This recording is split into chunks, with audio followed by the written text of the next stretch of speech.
নির্বাচনী প্রচার চালাচ্ছিলাম, আমাকেও আক্রমণ করেছিলেন, ভয়ানক আক্রমণ। কি দিয়ে জানেন? নরম ফুলের নরম পাপড়ি দিয়ে আক্রমণ করেছিলেন, শাঁখ বাজিয়েছিলেন এবং তারা আমাকে আহ্বান করে দিয়েছিলেন।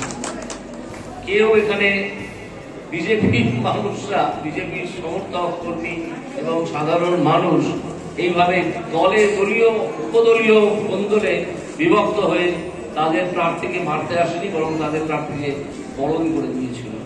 এই হচ্ছে তৃণমূলের সঙ্গে বিজেপির কালচারের তফাৎ। তৃণমূলের তো কোনো কালচার নেই, তারা আনকালচার্ড, অর্ধশিক্ষিত মানুষ। তাদেরকে দু একটা গভীর প্রশ্ন করবেন, দেখবেন কোনো প্রশ্নের উত্তর তাদের জানা নেই। শুধু তারা বলে খেলা হবে, খেলা হবে। আমি তার সঙ্গে একটা ছোট্ট লাইন জুড়েছি, খেলা হলে খেলা হবে, 6 গোল খেয়ে বাড়ি যাবে।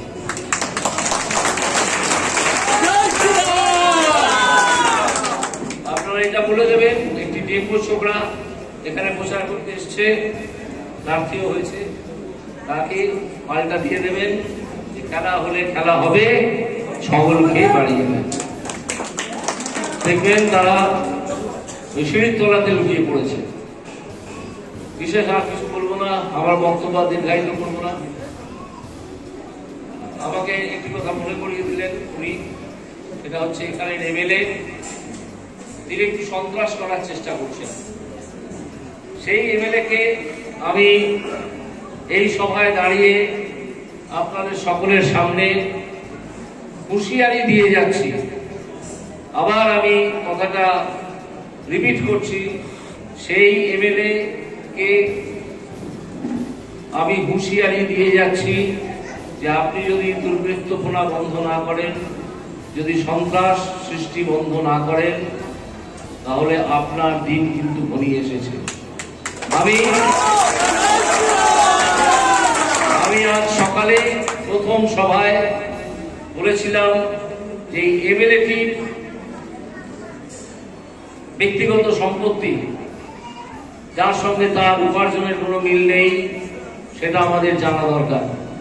আপনারা শুনে নিশ্চয়ই আশ্চর্য হবেন না যে সেই তালিকাটা আমার কাছে এসে গেছে। এবার সেই এমএলএ বিরুদ্ধে কিভাবে তিনি এত সম্পত্তি করলেন, কোঅপারেটিভ তৈরি করে দুর্নীতি করলেন, সেই জিনিসটা নিয়ে তদন্ত শুরু হবে এবং তিনি হয়তো আবার তিহাড়ে চলে যেতে পারেন। এই এমএলএ যদি এই হুঁশিয়ারি শুনে চুপ করে থাকেন, সন্ত্রাস যদি তৈরি না করেন, তাহলে আমাদের আর কিছু বলার নেই। আপনি গণতান্ত্রিকভাবে যা করেছেন করুন, কিন্তু মনে রাখবেন যে দুর্নীতির খবর এর মধ্যেই আমার হাতে এসে পৌঁছেছে, সেই দুর্নীতির জন্য আপনার বিচার হবে। সেখান থেকে আপনি এড়াতে পারবেন না।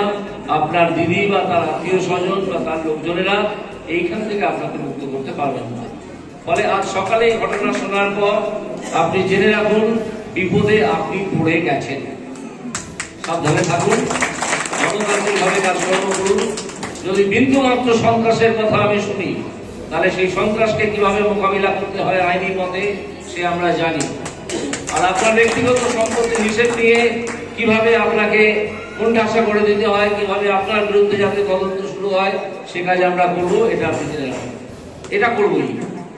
সুতরাং আপনারা এই এখানকার বিডিও অফিস তাদেরকে বার্তা দিয়ে দিন যে তোমরা সরকারি অফিসে বসে একটি দলের হয়ে কাজ করো না।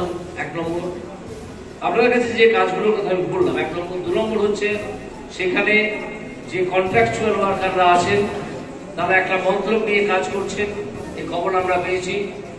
তাদের নাম এবং ঠিকানা এটা জোগাড় করে আমাদের রাজ্য নির্বাচনী কার্যালয়ে পাঠাবেন।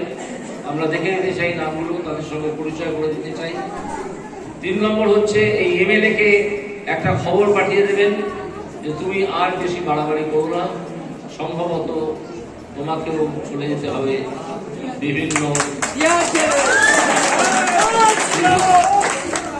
সুতরাং আর দীর্ঘায়িত করবো না, অনেকক্ষণ হয়েছে।